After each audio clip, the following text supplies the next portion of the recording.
Hello everyone! Today I am making my first YouTube video ever, so if it seems a little funny at times, I am very new to this. We are going to very clearly be playing Supermarket Simulator. I have played this game before, so I'm just gonna make a new game and have some fun. Well, it's loading. Alright. Yeah, this is what you start with. In my old game I had just an absolute ton, but I do not have any of it now. Tuck that in its favorite spot. Alright, you don't start out with any items. I'm just gonna rearrange it to my usual beginning layout. I'm a little particular now that I've played it so many times. Gotta have it the way you like it. Perfect. Alright. I should probably show anyone who's never played this game before kind of what you have. The entire point of Supermarket Simulator is to own a supermarket, which should be pretty clear. We have some shelving units that we're going to put our food on. We have a checkout where we're going to check stuff out on. And then we have the management computer. We start out with a limited amount of money, so I'm just going to buy a little bit of everything. Then let's see, we don't have enough money to afford one of everything. Ouch. We are going to say no to the cereal then. Way too expensive. And we still don't have enough, so we're going to say no to the oil as well. We are just going to buy baby's first shopping trip of 4 items. Do we have enough to buy anything else? No, we don't. So, that's unfortunate. As customers come in, we will have enough money to buy a few more things to put on our shelves, which should be self-explanatory and pretty obvious. Yes, flour.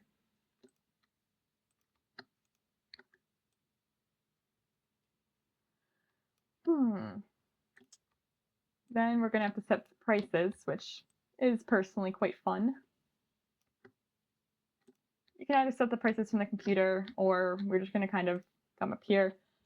So the market price, we're going to go to somewhere around the market price, but I would like to make it slightly higher. So let's just set these at a nice round $4 for the flour. Maybe $3.50.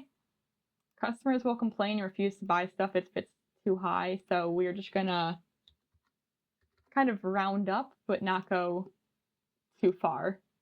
Because the market price is a reasonable value for everything. I like seeing even numbers on my shelves though, so I think that looks just about good. Now, because we can't afford any more food, I'm just going to open it up and we're going to start getting customers so that we can actually buy the last few things that we need to make everything look decently pretty in here. Yeah, that'll do the trick. No one's coming. Hello. Okay, first customer. Thank you, sir. Sliced bread is actually one of my favorite products that you can sell here. I don't know why, but something about it is just so charming. It also gives exact change. Nice. The sliced bread, and then eventually we're going to be able to get licenses to buy new stuff. I really like this Narvalo coffee. That stuff sells like hotcakes. It's amazing. This here two prop cleaner is also hysterical, and anything to do with milk. I like the milk. All right, we actually have enough money to buy one more thing. We were low on oil? No, we don't have enough money for the oil. Never mind. We could buy something of more of the cheaper stuff, but honestly, the only things I would be able to purchase are probably like the flour and the pasta, but we have enough of each of those. Other customers coming in. Please buy something. Please buy something expensive. Not something expensive per se, but still pretty nice. $1 exact. Nice. Now we have enough to buy something more.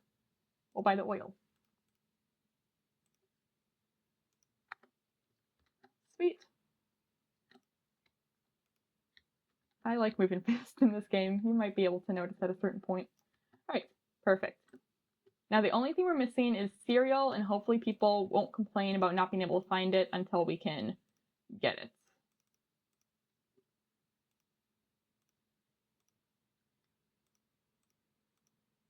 All right, nice. Anyone else coming? Please help. I need more money. Ma'am, help me. All right. As your store level goes up, you will get more customers, but the first couple of days tend to be pretty slow. I've already noticed that I am bad at filling empty space when I'm recording myself. I don't keep talking.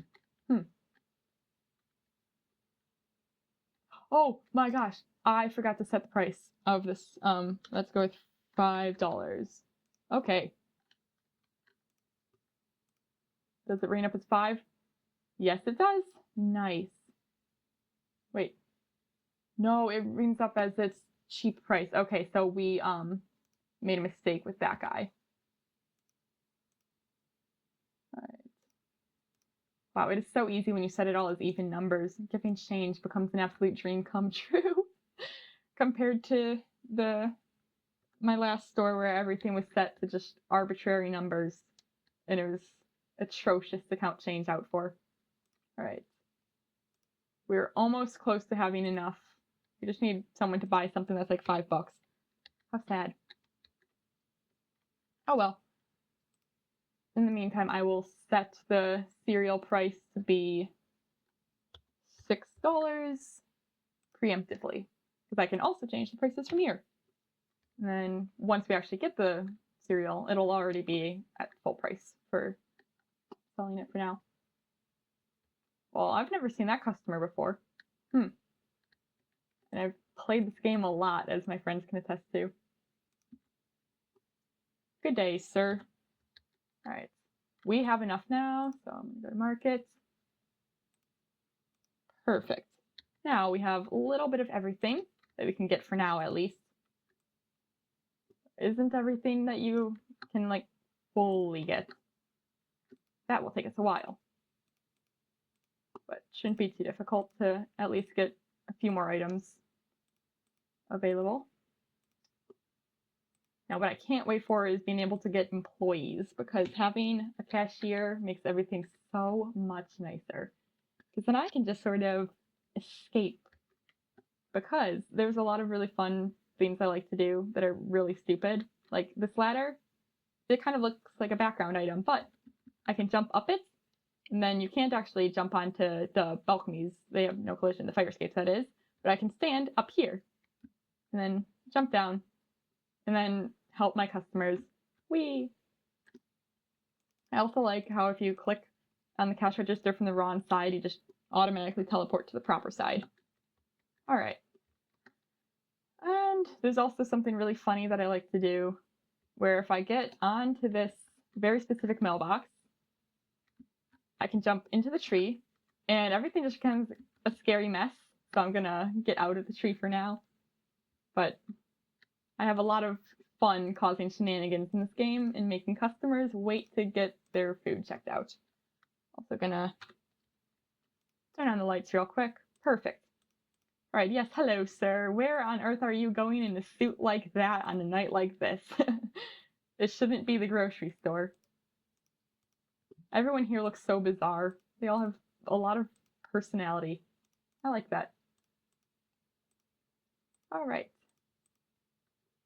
We have plenty of money, so we are going to buy more flour and more pasta. More flour, more pasta. Actually, we can buy a little bit of a lot of things. So we're going to buy a little bit of that. A little bit of that. One more of those? No oil. Alright. Purchase that. The more money you put into making money, the more money you get out of it in the end. So the more products I buy, the more products I'm able to sell for profit, and eventually our money account can just go up and up. Life lesson 101. Eventually, when we get to take out loans, I'll be able to get some solid upgrades. It's kind of hard to save up for upgrades using just what you can make. So loans are actually incredibly useful, as I did not know until I started learning accounting. Alright, One single lonely sugar. Tragic. All right. Thank you, ma'am, for the exact change. All right, 15. Easy. All right, now it's 9 p.m., so the day can be finished, but it looks like I could maybe sneak a few more customers out of the night. So that is exactly what I'm going to do. You gotta capitalize on the time you've got. All right.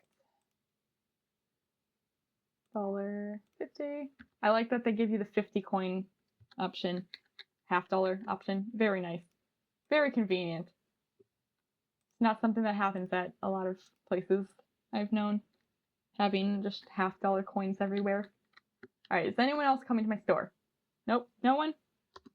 Cool. And it looks like we made a profit of $27. And okay, cool. Daily bills happen. Nice. And I'm gonna end it here. I'm just gonna do 1 day per episode, but the later episodes should get a lot longer. And that is all.